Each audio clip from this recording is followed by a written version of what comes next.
온라인 예배로 함께 예배를 드리는 모든 경신교회 동역자들께 시간과 공간을 초월해서 은혜를 베푸시는 하나님의 능력이 임하게 될 줄 믿습니다. 오늘 우리의 예배를 통해서 국가적인 위기마저도 능히 승리하게 하시는 하나님의 은총 또한 임하게 될 줄 믿습니다. 저는 지금 이 상황이 너무나도 어색합니다. 그리고 하나님 앞에 너무나도 죄송스럽습니다. 우리 교회처럼 예배에 생명을 걸었던 교회도 아마 없을 것입니다. 이제 이 위기 때에 모든 한국 교회들이 깨어나서 그리고 회개의 손을 들고 하나님 앞에 다시 회복될 수만 있다면 하나님이 더 창대한 역사를 우리에게 맡겨주실 줄 믿습니다. 텅 비어있는 예배당에서 온라인으로 송출되는 예배를 드리면서 유럽의 교회들이 텅 빈 채로 그야말로 예배자들의 발걸음이 끊겨 있는 그 모습이 한국 교회의 미래가 된다면 이것은 더할 나위 없는 비극일 것입니다. 오늘 우리는 이 예배를 통해서 다시는 예배당에 예배자들이 발걸음을 옮기지 못하는 이런 위기가 임하지 않도록 우리는 기도의 무릎을 꿇어야 할 것입니다. 오늘은 3월 첫째 주일입니다.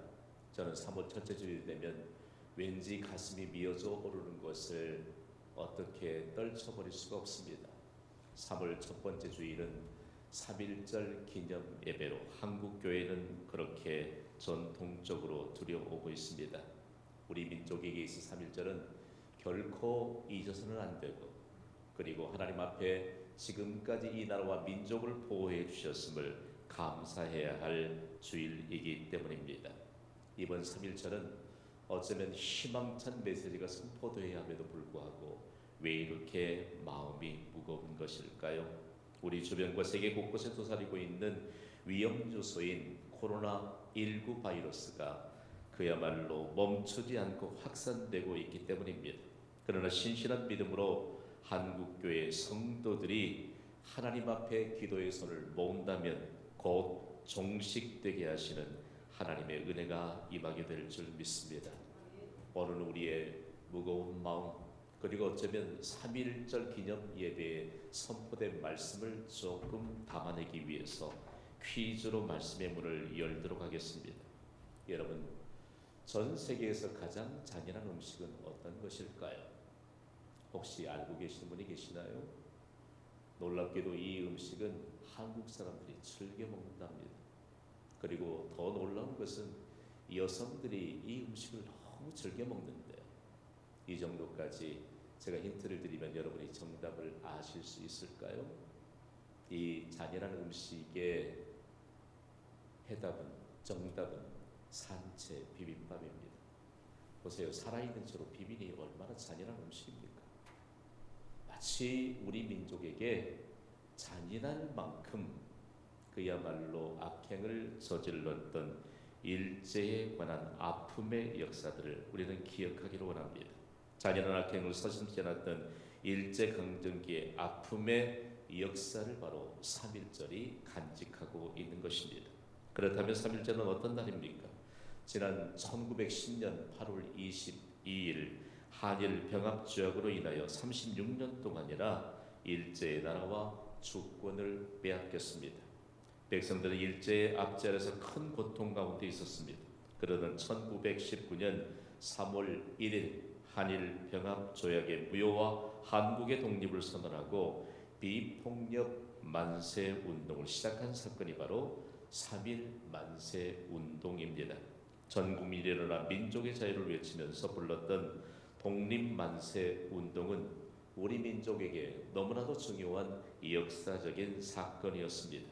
일본 제국의 강제로 합병된 조국을 독립시키고자 33명의 민족 대표는 세계 만박의 독립을 선언하고 전국 곳곳에서 독립만세를 외치기로 계획을 세웠습니다. 독립선언서를 작성하고 서명한 민족 대표 33인 가운데 16인이 기독교인이었습니다. 저는 지난 역사를 더듬어 가면서 정말 충격을 받았던 것은 이때의 일본 정부의 통계에 의하면 독립만세 운동으로 체포된 사람들이 그대로 사실적으로 기록되어 있다는 사실입니다. 독립만세 운동으로 체포된 사람 가운데 기독교인이 2039명이나 되었고요. 천도교인이 1063명, 유교인이 55명, 그리고 불교인이 41명이었다는 것을 일본 정부가 그대로 사실적으로 기록하고 있었습니다. 그리스도인은 이때의 독립만세 운동의 핵심이 되었습니다. 3.1만세 운동에 앞장섰던 독립운동가인 유관순 열사는 신실한 신앙을 가진 기독교인이었습니다. 당시 한국교회는 민족 독립을 위해 헌신하며 나라를 구하기 위한 구국교회였습니다. 구국교회였던 한국교회 성도들의 기도는 나라를 위한 구국기도였습니다. 나라를 구한 교회, 나라를 구한 기도는 한국교회의 부흥과 국가의 번영을 가져왔습니다. 3.1 만세운동에 앞서서 1907년에는 한국교회의 영적 거장인 윤치호 씨가 찬미가를 편찬해서 발행했습니다. 전체 15장이 불과했지만 찬미가에는 지금 우리가 부르고 있는 애국가가 수록되어 있었습니다. 애국가는 한국교회가 처음 만들어 불렀던 찬송가였습니다. 이 사실을 미루어 볼 때 한국교회가 얼마나 애국적이었는가를 입증해 줍니다. 1919년 3.1 운동 때에는 한국교회에서 발행한 전국 공고에 붙였던 경문이 온 국민들의 정신을 일깨웠습니다. 당시의 경문의 내용을 보면요, 얼마나 참 가슴 깊이 새겨졌던 것인지 모릅니다. 우리는 아침에 기도하고 낮에 기도하고 밤에 기도합시다. 주일에는 금식 기도합시다. 그리고 성경은 날마다 환독합시다. 우리가 외치는 독립을 우리 대에는 못 얻어도 우리 자손 대에는 얻을 것입니다. 여러분, 당시의 정황으로 돌아가서 오늘날 우리에게 이런 기도가 있는가를 확인해 보아야 합니다. 요즘은 예배도 많이 시들해져 가는 것을 너무 상식으로 여기는 그리스도인들이 많아지고 있습니다. 기도하자고 하면 옛날 구식 방법인 양 기도의 자리에서 멀어지는 명분을 찾기에 급급해져가는 한국교회 성도들의 모습은 하나님 앞에 과연 어떻게 보여주고 있는 것일까요? 당시의 문헌들을 좀 더 확대해서 조명해 보면요, 지금 우리 대에는 우리가 일제에 강토를 빼앗기고 주권마저 빼앗겼지만 우리의 다음 세대에서는 결단코 이런 일이 없게 하여 주시옵소서. 눈물로 예배당 바닥을 적시면서 기도했던 한국교회 성도들로 말미암아 전 국민이 힘을 얻고 예배당으로 발걸음을 옮기게 되었던 과거를 우리는 결단코 잊어서는 안 될 것입니다. 더욱이 하나님의 말씀에 의지하여 신앙을 견고히 지켜나가는 한국교회 성도들로 인하여 일본은 두려움을 느끼기 시작했습니다. 그들은 점차 말씀으로 임재하시는 하나님에 대해서 두려워하기 시작했습니다. 그들에게 두려움이 엄습해오자 성경에서 자신들이 거리끼는 모든 말씀을 삭제해가기 시작했습니다. 믿음으로 저항하는 한국교회 성도들을 잡아서 감옥에 가두기 시작했습니다. 그러나 이때에도 한국교회 성도들은 일제의 무력 앞에 무릎을 꿇지 않았습니다. 오히려 신앙심을 나라를 사랑하는 애국심으로 바꾸어서 세상에 드러냈습니다. 잔인한 일제의 위협과 압제 아래서도 생명을 건 믿음을 견고하게 세울 수 있었습니다. 더 중요한 것은요, 왜 한국교회가 이렇게 견고한 믿음을 세울 수 있었을까? 우리 부모님 세대에서는 하나님의 말씀인 성경 가운데서 세상보다 크고 세상의 환난보다 크고 우리가 당하는 고통보다 크신 하나님을 만났기 때문입니다. 더 중요한 것은요, 우리의 부모님들이 말씀 가운데서 만났던 하나님을 우리의 부모님의 다음 세대인 자녀들이 말씀 가운데서 세상보다 크신 하나님을 만나게 됨으로 인해서 결국은 3.1 독립만세 운동으로 말미암아 이 나라가 해방되게 되었다는 사실들을 아무도 부인할 수 없습니다. 오늘 우리에게 주신 말씀은 자손대대로 물려받았던 하나님의 약속입니다. 오늘 우리가 부모와 자녀와 함께 받아야 될 약속의 말씀인 줄 믿습니다. 지금 영상 예배로 함께 예배하는 우리의 가정에는 모든 가족들이 부모와 자녀가 함께 예배를 드리고 있습니다. 우리 부모가 하나님을 만났던 이 귀중한 믿음의 경험들이 달이 우리의 자녀들이 만날 수 있게 되고 우리의 후손에서는 더 큰 하나님의 나라 확장과 이 국가의 번영이 있게 될 것을 기대하시기를 주님의 이름으로 축복합니다. 오늘 말씀에 보면요, 하나님이 모세를 통해서 중대한 발표를 하게 하십니다. 오늘 어쩌면 모세의 중대한 발표이지만 하나님의 도구인 모세를 통해서 하나님의 중대한 발표를 하고 계시는 것입니다. 하나님이 모세를 부르시고 이스라엘 백성을 지도할 수 있는 지도자로 세우셨습니다. 그 시점이 어느 시점이었습니까? 당대 최강대국이었던 애국, 즉 이집트의 압제 아래서 하나님의 선택된 민족이었던 이스라엘은 430년 동안이나 압제를 당해야 했습니다. 도대체 이유가 무엇입니까? 그들이 그렇게 부르고 그렇게 사모했던 예배의 대상이었던 여호와 하나님을 잊어버렸기 때문입니다. 그러면서 430년 동안 기나긴 고통과 압제 아래에 있는 이스라엘 백성들을 해방시키기 위해서 모세를 부르시고 지도자로 세우셨습니다. 애굽에서 해방받게 하신 이후에 모세는 40년 동안 이스라엘 백성들을 하나님의 약속의 말씀에 순종하면서 지도력을 발휘했습니다. 이제 곧 하나님께서 약속하신 가나안 땅으로 들어가기 전 모세는 심히 충격적인 중대한 발표를 합니다. 오늘 보면 신명기 31장 2절을 우리 함께 읽도록 하겠습니다. 시작. 그들에게 이르되 이제 내 나이 120세라 내가 더 이상 출입하지 못하겠고 여호와께서도 내게 이르시기를 너는 이 요단을 건너지 못하리라 하셨느니라. 아멘. 지금까지 이스라엘을 지도했던 모세가 백성들 앞에서 충격적인 선언을 합니다. 먼저는 120세로 자신의 인생을 마감해야 되겠다고 말합니다. 다음으로는 자신이 그토록 꿈에 그리던 약속의 땅 가나안으로 들어가지 못할 것을 선언하고 있습니다. 얼핏 보면 매우 슬픈 유언과 같습니다만 결단코 그렇지 않습니다. 모세는 당시의 정황으로 보아 장수했던 사람입니다. 당대 보면 강대국이었던 애국, 이집트가 많은 것을 자랑했잖아요. 그 가운데 우리나라처럼 장수하는 사람들이 없다라고 하는 것을 자랑했습니다. 그래서 문헌을 들춰봤더니 최장수의 기록이 110세였습니다.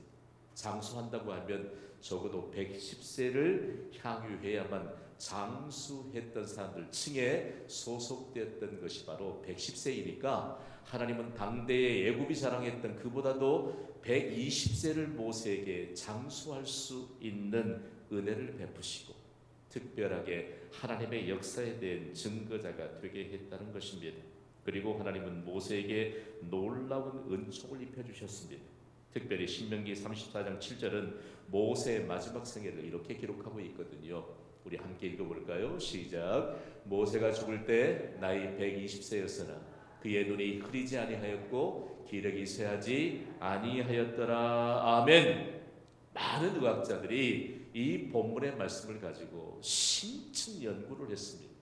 그러나 중요한 것은 하나님의 은혜가 아니면 모세처럼 장수한다 할지라도 눈도 흐리지 않고 기력도 쇠하지 않는 활동력을 잃지 않게 되는 것은 하나님의 은혜가 아니면 불가능한 것입니다. 오늘 영상으로 예배하는 모든 경신의 동역자 여러분, 모세처럼 영광스러운 하나님의 은혜로 하나님의 이름을 부르기를 사모하시기를 바랍니다. 하나님의 말씀에 순종하시기를 사모하시기를 바랍니다. 하나님이 예배의 장소로 부르시기를 순종하시기 바랍니다. 하나님이 기도의 장소로 부르시거든 순종하시기를 바랍니다. 모세처럼 장수할 뿐만 아니라 장수하면서 활동력을 잃지 않게 되는 은혜가 있기를 주님의 이름으로 축복합니다. 그러면서 모세가 마음속에 그렇게 소망했던 가나안 땅에 들어가지 못할 것을 이렇게 표현하고 있잖아요. 너는 이 요단을 건너지 못하리라. 하나님께서 말씀하셨지만 이 인생을 마치게 된 모세에게는 너무나도 큰 영광이었습니다. 모세는 세상이 줄 수 없는 신령한 하늘의 복을 120세까지 누렸습니다. 우리 모두도 신령한 하늘의 복을 우리의 생명을 연장시켜주는 동안 누릴 수 있게 되기를 주님의 이름으로 축복합니다. 만약에 신령한 하늘의 복을 우리가 누리지 못하면요, 이 땅의 신령한 하늘의 복과 육적인 복을 비교한다면 여러분 1000만분의 1밖에 되지 않는 것이 아니겠습니까? 과연 신령한 복이 얼마나 크다는 사실들을 모세를 통해서 알게 하시고 약속의 땅 가나안보다도 비교가 되지 않는 영원한 생명, 영원한 즐거움을 누릴 수 있는 천국으로 하나님이 데려가셨다는 사실을 우리는 잊어서는 안 될 것입니다. 더욱이 모세는 영영토록 하나님이 기쁘게 받으시는 믿음의 모범이 되었다는 것을 우리는 기억해야 될 것입니다. 모세가 중대한 발표를 합니다. 그 중대한 발표에 계속적으로 우리에게 가슴에 새겨주는 충격적인 메시지는 다름이 아닌 하나님은 어떤 분이신가? 오늘 예배자 여러분, 하나님은 어떤 분이십니까? 모세는 그의 인생 마지막에 하나님은 어떤 분이신가를 선포하고 있습니다. 우리의 마지막 순간에도 하나님은 도대체 어떤 분이신가? 내가 마지막 인생에까지 경험했던 그 하나님은 어떤 분이신가를 여러분 선언하는 인생이 되어야 하지 않겠습니까? 오늘 본문인 신명기 31장 3절 말씀을 우리 함께 읽겠습니다. 시작. 여호와께서 이미 말씀하신 것과 같이 내 하나님 여호와께서 너보다 먼저 건너가서 이 민족들을 내 앞에서 멸하시고 내가 그 땅을 차지하게 할 것이며 여호사는 내 앞에서 건너갈지라. 아멘. 모세는 지금까지 자기가 경험했던 하나님에 대해서 선언하고 있습니다. 모세가 증거하고 있는 하나님은 어떤 분이십니까?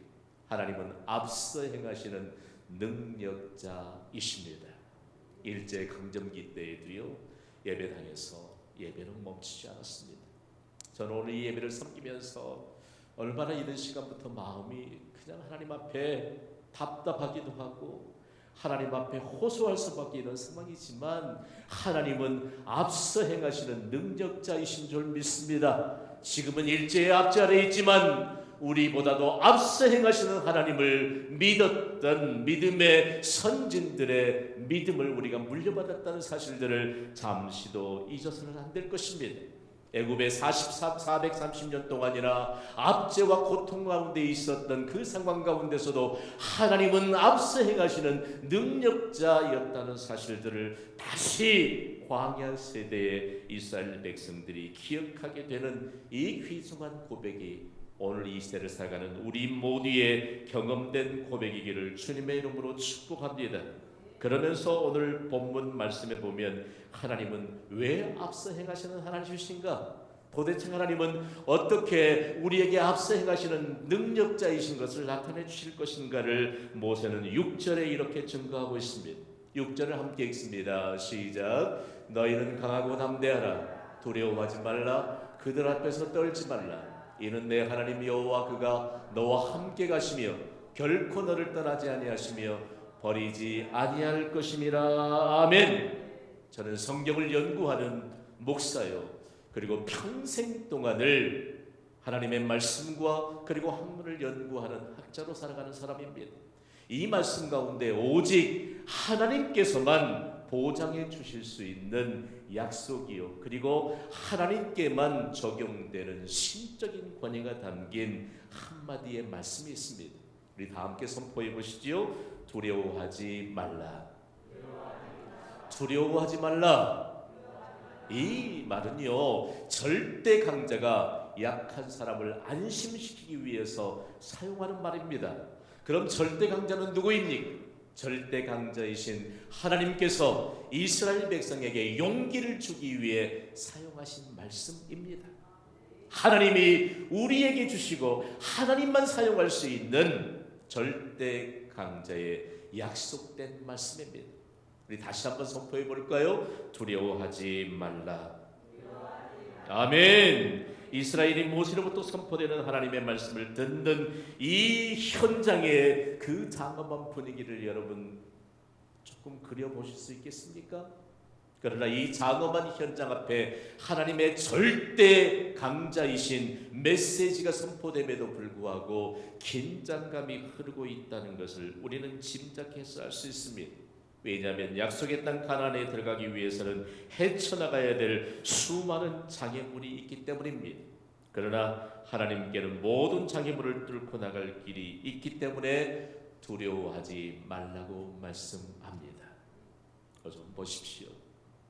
대낮에도요, 그리고 주말이 돼도 우리가 사는 아파트의 주차장에 주차할 틈이 없어. 빈 공간이 없습니다. 나갈 수도 없고요. 정말 두려움에 갇혀 있습니다. 그러나 이 시대에 하나님이 말씀합니다. 두려워하지 말라. 절대 강자이신 하나님의 말씀에 의지하면 모든 장벽과 장애물을 뚫고 나갈 수 있는 승리의 길이 하나님께 있다는 말씀입니다. 당시에 이 정황들을 바라보면서 어떤 하나님의 역사가 있었을까? 모세가 두려워하지 말라, 절대 강자이신 하나님만 사용할 수 있는 이 말씀으로 자기 백성들에게 강력하게 말씀하실 때 그들은 다시 광야에서 40년 동안 지내왔던 매 순간순간마다 앞서 행하셨던 능력자이신 하나님의 은혜를 기억하게 되었다는 말씀입니다. 하나님께는 모든 장애물을 뚫고 나갈 수 있는 길이 예비되어 있음을 믿으시면 아멘 하시기 바랍니다. 이스라엘이 약속의 땅 가나안을 향해 나아가는 길은 우리 모두가 함께 헤치고 나아가야 될 길입니다. 앞서 우리 장로님 기도하시면서 우리에게 하나님이 이렇게 많은 복을 주셨는데 우리가 그 복을 잊어버린 채 명분을 찾고 주일이면 생명처럼 우리에게 섬기도록 주신 교회에서 생명을 다해 주일을 성수할 수 있는 자들을 하나님이 찾으십니다. 그 외에 다른 명분들은 우리보다도 앞선 명분이 되는 건 아니겠습니까? 여러분의 형편을 따라서 주일에 어느 곳에 가서 그리고 하나님 앞에서 오늘 우리가 받은 이 사명 가운데 도대체 이 말씀은 오늘날 우리에게 있어서 어떻게 적용되고 열매를 맺고 있는가를 다시 한번 기억해야 할 것입니다. 오늘 이 현장 가운데 이스라엘 백성들이 모세가 이제 120년 동안 살게 될 것이다. 그러니까 모세의 인생이 다 끝났다는 것입니다. 그러면 하나님, 모세를 이어갈 만한 후계자는 도대체 누구입니까? 너무나도 긴장감이 흐르고 있었던 것은 모세 같은 지도자가 과연 우리 가운데 있는가라고 하는 사실들을 그들이 생각했기 때문입니다. 그러나 모세의 후계자인 여호수아를 현장에서 모세가 소개했다는 사실들을 여러분 우리는 기억해야 할 것입니다. 모세는 어떤 사람을 후계자로 세우기 위해서 하나님 앞에 많은 기간 동안 믿음의 모범을 보여줬고 기도했을까요? 놀랍게도 모세의 뒤를 이어갈 이스라엘의 지도자는 여호수아였습니다.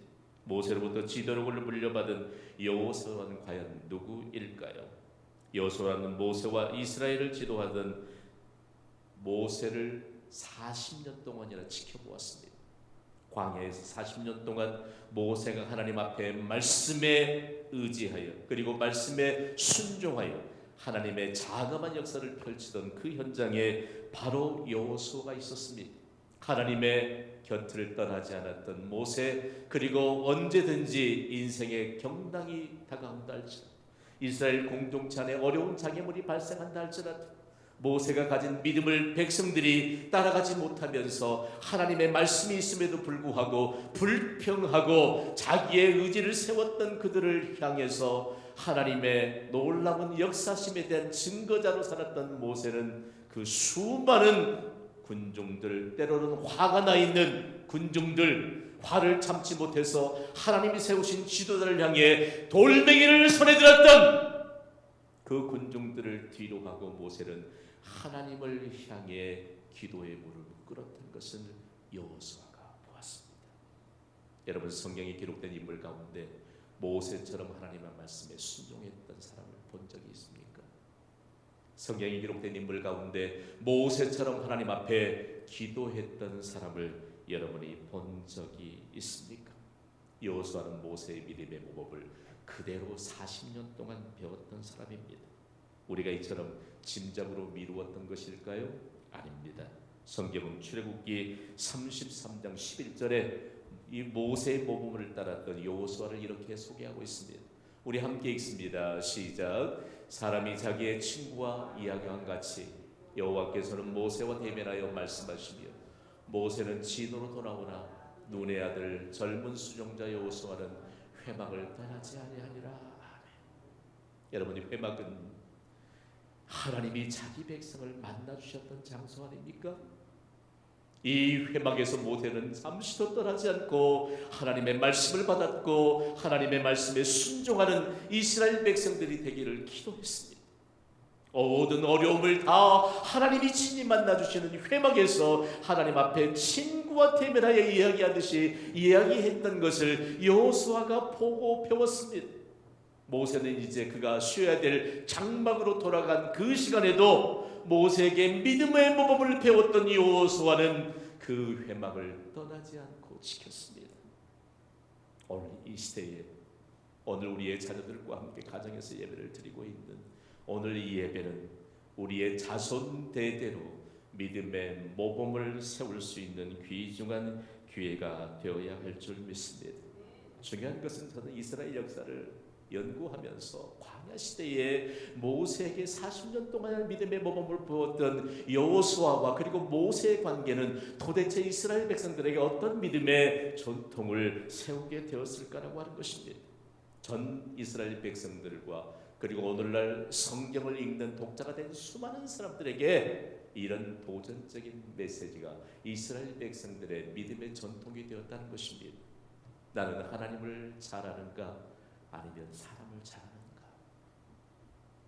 저는 목회자로서 참 하나님 앞에 기도할 때 그런 기도를 쉬지 않습니다. 모세는 하나님을 잘 아는 사람이었습니다. 여호수아도 하나님을 잘 아는 사람이었습니다. 저도 하나님을 잘 아는 사람이 되도록 쉬지 않고 말씀과 기도로 자신을 쳐서 복종시키고 있습니다. 오늘 예배하는 모든 예배자 여러분, 모세가 하나님을 잘 아는 사람이었던 것처럼 그리고 여호수아가 하나님을 잘 아는 사람이었던 것처럼 우리 모두가 하나님을 잘 아는 사람이 될 수 있기를 주님의 이름으로 축복합니다. 그러면서 구체적으로 이 귀중한 모세로부터 여호수아에게 계승된 믿음에 관한 전통들이 오늘날 살아가는 우리에게는 과연 어떻게 연결되고 있을까? 그런데 오늘 본문에 보면요, 두려워하지 말라라고 하는 하나님의 절대 강자이신 하나님께서 이스라엘 백성들에게 오늘 하나님의 백성인 우리에게 강력하게 말씀하시잖아요. 그런데 오늘 중대한 발표에 마치 쐐기를 박듯 8절 말씀에 보면 모세는 더할 나위 없는 놀라운 하나님의 메시지를 선포하는 것을 보게 됩니다. 오늘 본문이 신명기 31장 8절 말씀을 우리 함께 읽습니다. 시작. 그리하면 여호와 그가 내 앞에서 가시며 너와 함께 하사 너를 떠나지 아니하시며 버리지 아니하시리니 너는 두려워하지 말라 놀라지 말라.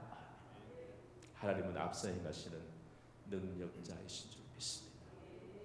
하나님을 잘 아는 사람 모세, 그리고 하나님을 잘 아는 사람 여호수아에게 하나님은 앞서 행하시는 능력자이심을 너는 두려워하지 말라 그리고 놀라지 말라.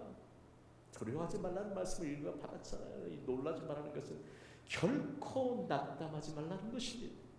이스라엘 역사를 보십시오. 약속의 땅 가나안 땅에서도 조그만 장애물 앞에서도 낙담했을 때에는 패배하고 말하지 않았습니까? 오늘 이 시대를 살아가는 우리에게 있어서 결단코 두려워하지도 말고 놀라지도 말라는 이 말씀이 우리의 삶의 현장에서 살아 숨쉬고 결실을 맺게 될 수 있게 되기를 소원합니다. 기독교에서 이 말씀을요 가장 자손들에게 물려주면서 삶의 현장에서 꽃을 피고 열매를 맺었던 자들이 있는데 다름이 아닌 영국의 청교도들입니다. 청교도 역사 가운데 정말 우리가 함께 교훈을 받아야 될 내용이 하나 있는데 부모와 자녀가 함께 자리에 앉아서 이런 교훈을 자손들에게 물려주고 자손들이 받았거든요. 우리 함께 읽어볼까요? 시작. 하나님께는 자녀만 있을 뿐 손자는 없으시다. 믿음의 일치를 말합니다. 모세와 여호수아의 동일한 믿음. 청교도들은 지금까지도요, 부모와 자녀들의 동일한 믿음을 가장 귀한 보배로 여깁니다. 오늘 여러분을 도전합니다. 여러분의 믿음과 여러분의 자손들이 동일한 믿음의 선상에서 가장 귀중한 보배로 가슴에 새길 수 있게 되기를 주님의 이름으로 축복합니다. 오늘 이제 말씀의 결론을 맺으면서 지난 주일 예배를 마치고 나니까 한국의 코로나19 상황이 심각 단계로 격상됐잖아요. 초읽기로 이런 상황들을 급변하는 상황을 봐야 되는데 하나님이 계속해서 가슴을 쳐요. 가슴을 쳐요. 새벽마다 기도할 때도 하나님이 가슴을 쳐요. 눈에 보이는 하나님에 대한 계속적인 하나님의 말씀을 담아주시고, 또한 눈에 보이지 않는 코로나 바이러스에 관한 내용들을 계속해서 말씀하세요. 오늘 우리가 한 사람의 예배자로서 눈에 보이지 않는 코로나 바이러스로 인해서 지금 우리나라의 상황을 한번 보시기 바랍니다. 모든 삶의 기반이 무너져가고 있지 않습니까? 사람을 만나는 것이 지금처럼 두려운 때가 있었을까요? 그동안 신뢰를 쌓아왔던 국가의 신뢰도는 추락하여 세계 여러 나라에서도 한국인의 입국을 거부하고 있습니다. 저도 세계 여러 나라를 방문해 보았지만 한국인들 환영하고 다니는 그런 민족이 아니었습니까? 너무 가슴이 아파요. 너무 가슴이 아파요. 이런 국가적인 위기의 때에 거짓으로 일삼는 자들과 사기극을 벌이며 자기 이익만을 꾀하는 자들이 우리를 슬프게 합니다. 도대체 무엇 때문일까요? 중요한 결론은 눈에 보이지 않는 하나님의 질서가 무너졌다는 증거입니다. 눈에 보이지 않는 하나님은 그 어떤 것보다도 크신 분이심을 우리는 믿습니다. 눈에 보이지 않는 코로나 바이러스는 두려워하지만 생사화복을 주관하시는 하나님은 두려워하지 않는 시대를 우리가 살아가고 있다는 뚜렷한 증거입니다.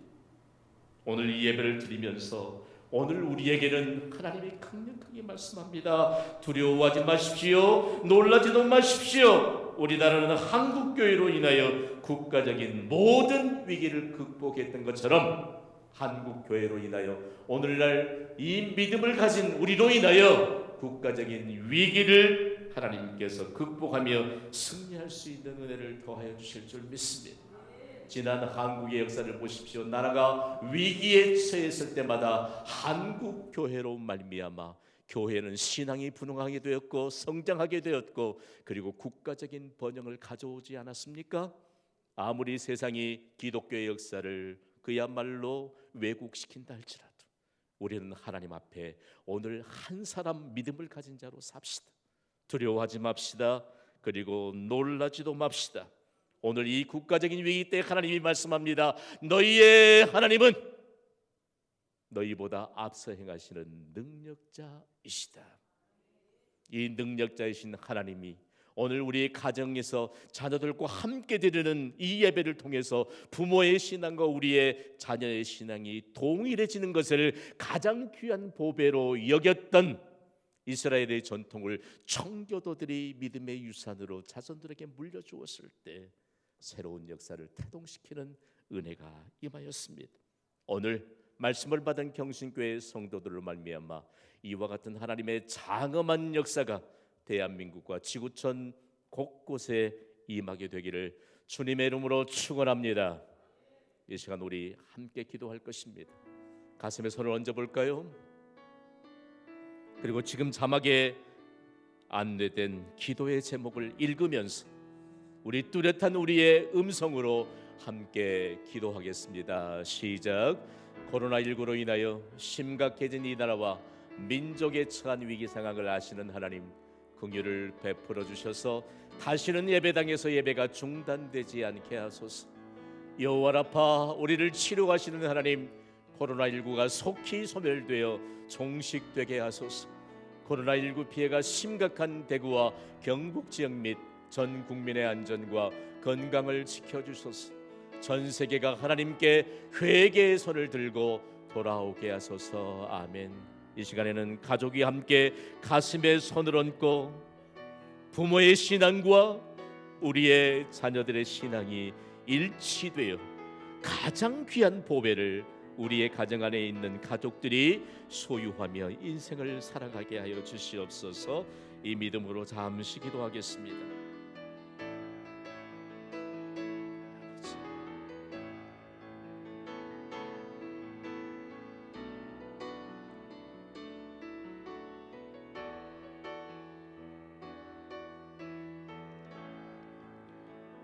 불가능이 전혀 없으신 하나님, 오늘 우리가 말씀 받고 말씀에 의지하여 기도했던 모든 기도에 응답해 주실 줄 믿습니다. 오늘 온라인 예배를 통하여 모든 성도들의 가정에 속해 있는 가족들이 부모와 자녀가 함께 동일한 믿음을 가장 귀한 보배로 여길 수 있는 자들 되게 하여 주셔서 우리로 말미암아 국가적인 위기와 전 세계적인 위기를 극복하게 하여 주시고 하나님께 회개하며 돌아오게 되는 놀라운 역사가 임하게 하여 주시옵소서. 예수 그리스도 이름으로 기도하옵나이다. 아멘.